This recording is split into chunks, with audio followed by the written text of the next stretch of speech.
Terraria is a good game. Get it now. Play it now. You'll never regret any life decisions again. The end. Oh, you want to know why it's a good game? Thousands of items to discover and craft, hundreds of enemies to get murdered by, dozens of unique bosses, each challenging and rewarding, except Queen Bee. More biomes than I've been to in real life, I mean AFK. Classic mode so people who have never used a keyboard can enjoy the game. Master mode for real gamers. Flying, fishing, flying fish, not fly fishing though. It's got a unicorn on a stick. It's got golf. These are just the facts. I haven't even started on my own opinions about the game. I got Terraria on May 27th, 2011, after convincing my mom that it wasn't a mean game about killing, even if it had zombies in it. That's where my journey started, and I don't think there's a prophet capable of seeing far enough into the future to glimpse its conclusion. I've been privileged enough to gift 33 copies of Terraria to various friends who I've met over the years, and I still feel like I owe Relogic a lot of money. Today, as I'm working on this project, I hit 4,000 hours in the game, including 3 leap years since I purchased the game. 3,642 days have gone by, meaning I have spent an average of 1.0983 hours on Terraria every day that I've owned it. Being a $10 game, each hour of priceless entertainment provided by this game has cost me 1/4 cent. I call that worth. Now that I have a somewhat respectable amount of experience, I decided that it's finally time I give Terraria my review on Steam. Terraria is my favorite game. I've played through all versions of the game post-release, and with each update I incorrectly believed that the game couldn't get any better. When I first played 1.4 1 year ago, it felt like Relogic somehow took their masterpiece of a game and brought it to life. From the tiny animated details in the grass swaying as you walk by, to the one-of-a-kind soundtrack, to the hundreds of enemies/critters/NPCs to discover and learn about, Terraria gives me an exhilarating sense of adventure that cannot be topped. This game truly has no limits. It allows me, either on my own or with friends, to build a world full of wonder or death and destruction. You make your own endless journey in a universe that Terraria provides. Now we'll get into some more details. If you don't want spoilers, I suggest coming back to this after you've explored all that you can find and finished enjoying your own discoveries. If you don't have any snacks yet, better find some. I should admit that this might be slightly biased based on the fact that Terraria is the best game ever made. You start the game by creating a character, generating a fresh new large world, and changing the open inventory key to E. That's it, no loading screens or any other interruptions from then on. It's called a sandbox game. No lame storyline to follow, no missions to keep track of. You're in charge of your own world and the story comes naturally wherever you take it. Most would agree that Terraria has exquisite game progression. Exploration at one's own pace is rewarded with new materials and items regardless of where you choose to go. You start the game with 3 things: a copper pickaxe, axe, and a butter knife. You start by chopping down trees, not the super tall ones though, because that's not sustainable, and start adventuring for loot, ore, materials, and cool building blocks. Before you know it, your inventory is full and you haven't even started your very first noob cube. One of the first things you'll notice is the variety of weapons to choose from. There are 4 different classes which develop more heavily as you get farther, each of them showcasing a variety of different weapons and playstyles. Even though Summoner has basically only whips and summons, there are still enough summons, including sentries, to provide multiple playstyles. Each class has strengths and weaknesses, and importantly, each one is viable. There are also options that specifically augment team play capabilities, such as the Paladin's Shield to help you become a tank for your allies, or the Spectre armor with the hood to allow you to play a support healer role. Overall, this variety gives Terraria a whole lot of depth, and this is before even taking into account all the different enemies and bosses, many of which have weaknesses that certain weapon types can take advantage of, but others don't exploit. This brings us to another point of interest: enemies. There are well over 300 different enemies, ranging from antlion larvae to headless horsemen. Some of them are rare encounters under special conditions, others accompany hordes of other enemies in any of the numerous invasion events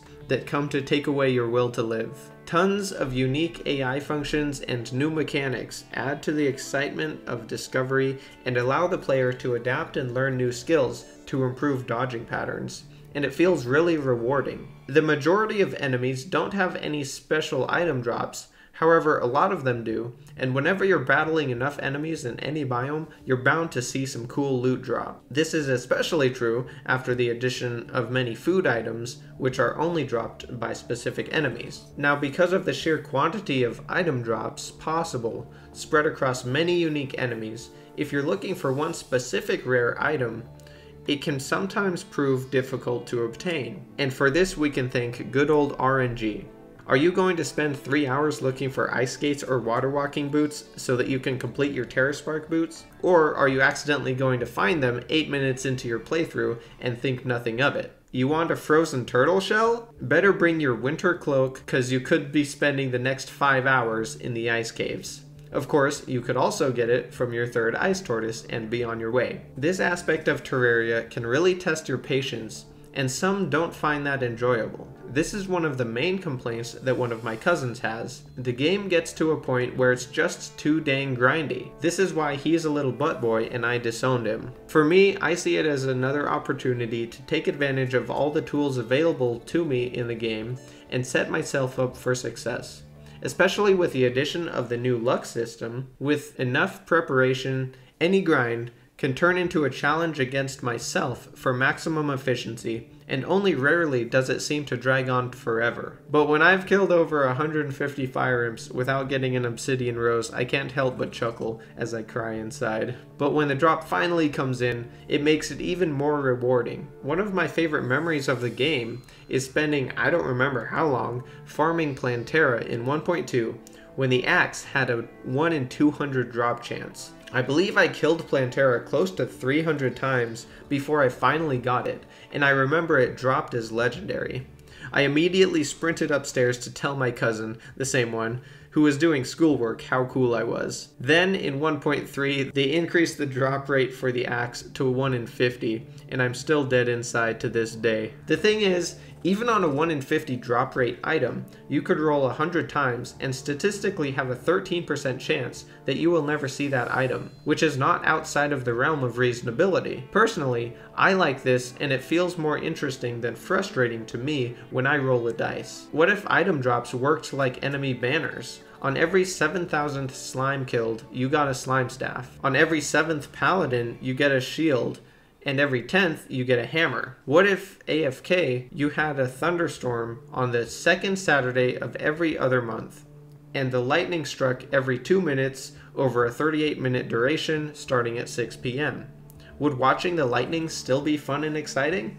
Checkmate, impatient haters of RNG. Anyway, if you can survive the RNG storm, the bosses in Terraria are truly epic. Each has their own attack patterns to make the fights fun and challenging, especially without cheesing them, and they all have some pretty dang cool loot to reward you. Starting off with simple guys like the Eye of Cthulhu and King Slime already get my heart pumping, and they can even take me out if I'm not well prepared. By the time I get up to Plantera and Duke Fishron, the fights are always just a blast.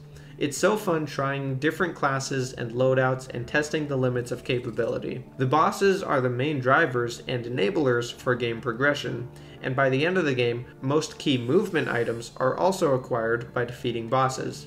Along the way, many are found in chests, dropped by other enemies, bought from NPCs, or crafted. The steady improvement of mobility is one of the key features of progression within the game that makes it so dang fun. At the start, you walk from side to side and jump. Soon you'll find a cloud in a bottle, Hermes boots, and eventually wings. And these are just the beginning. Dashes, mounts, balloons, grappling hooks, teleportation, teleporting grappling hooks, flying carpets, hoverboards. You'll be dipping and dodging, juking and jiving, because if you don't, you'll be deadin' and dying. And it's all epic. The glorious mobility that you can acquire is probably my favorite part of the game.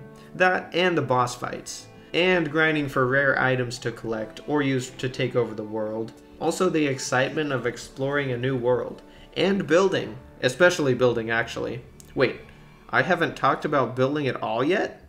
Better get some more snacks. Over 300 different blocks, 40 plus full-themed furniture sets, countless other unique furniture items, paint, which multiplies each of these by infinity, but is still an overrated crutch, dozens of sweet biomes to build in, or you can terraform an entire world to maximize levels of customization. You can make works of art that Van Gogh couldn't even dream of. By the way, Terraria is $10 when it's not on sale. How much is Photoshop? I know, a totally fair comparison. But the building isn't constrained by visual perspective. Possibilities for functional projects and unique contraptions to toy with game mechanics are nearly endless as well. In addition, I've learned and practiced many real-world skills. This game has taught me to set goals and accomplish them.